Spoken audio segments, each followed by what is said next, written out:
Et Olivier Véran qui juge possible de rendre obligatoire la vaccination des personnels d'EHPAD d'ici la fin de l'été. Florence Arnez-Momé est avec nous, déléguée générale du SINERPA, le syndicat national des établissements de résidence privée et services d'aide à domicile pour personnes âgées. Bonjour. Bonjour. Bonjour. Il y a moins de 60% des soignants qui travaillent en EHPAD vaccinés. Ce n'est pas justifiable, a donc dit le ministre de la Santé. Pourquoi il y a une telle réticence, Florence Arnez-Momé ? Écoutez, pourquoi nous ne le savons pas véritablement. Les personnels d'EHPAD ont souvent une réticence, et notamment les personnels soignants vis-à-vis de la vaccination. C'est déjà le cas sur la vaccination anti-grippe.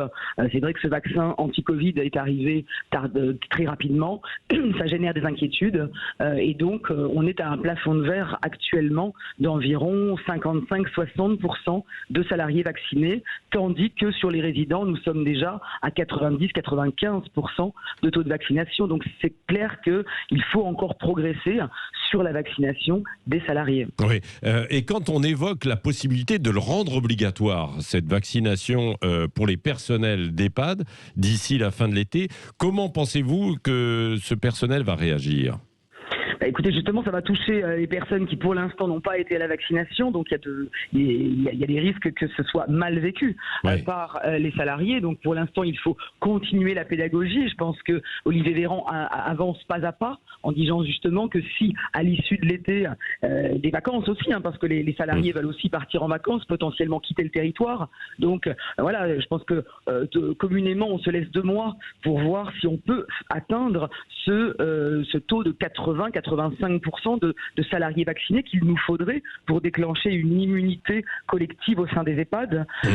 Notre angoisse, elle est aujourd'hui due à l'arrivée du variant indien, du variant Delta, appelons-le comme on veut, mais on sait qu'il est plus contaminant.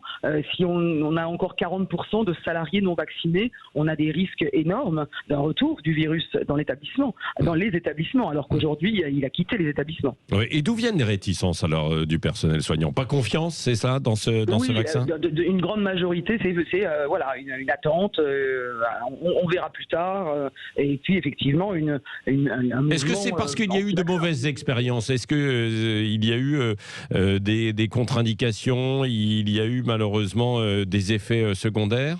Ah non, sur ce vaccin-là, au contraire. Alors, il faut savoir que les EHPAD n'ont été livrés qu'en Pfizer. Nous n'avons donc vacciné qu'au Pfizer avec très peu d'effets indésirables, aussi bien sur les résidents que sur les salariés. Donc, ça ne peut pas être une question d'effets indésirables. Non, il y a un mouvement général. Je vous dis, la vaccination anti-grippe était obligatoire jusqu'en 2009 et les salariés ne la souhaitant pas, l'annulation, ça a été annulé. Donc, aujourd'hui, pour l'instant, on n'avait pas parier sur la vaccination obligatoire. Il va peut-être falloir y aller si vraiment, encore une fois, on n'arrive pas à atteindre tous les salariés. C'est vraiment important pour les résidents que nous accueillons.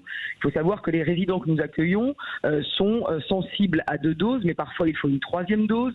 On sait qu'ils ont parfois des états de faiblesse qui fait qu'ils répondent moins bien au vaccin. Et donc, avec 40% de salariés non vaccinés, le risque est vraiment très très grand. On ait encore des problèmes en septembre. Donc, on ne peut pas laisser ça à la décision individuelle. Est-ce que vous allez aller jusqu'à des sanctions si ces personnes ne veulent pas se faire vacciner ?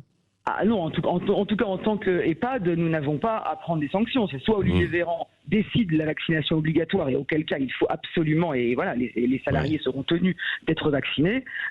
Sinon, il n'y a aucune possibilité, et c'est quand même pas l'enjeu de cette campagne de vaccination d'aller, et après la crise que nous avons vécue, d'aller sur des sanctions. Oui, mais à travers la déclaration d'Olivier Véran, quand il dit on va peut-être la rendre obligatoire, cette vaccination, on se dit derrière, donc si les gens ne veulent pas le faire, et c'est leur liberté, mais derrière, comment peut-on faire appliquer cette décision, quoi ? Écoutez, à partir du moment où elle est rendue obligatoire, on peut imaginer qu'on aura au moins 20% de salariés supplémentaires qui se vaccineront. Et là encore, on essaye de gagner pourcentage par pourcentage. Ça continue à être une lutte, de toute façon. Si on est à 80% de salariés vaccinés, déjà, on sera plus protégé, on sera plus rassuré. Merci beaucoup, Florence Arnez-Momé. Vous êtes déléguée générale donc, du syndicat, le SINERPA, qui travaille pour toutes ces résidences et de personnes âgées.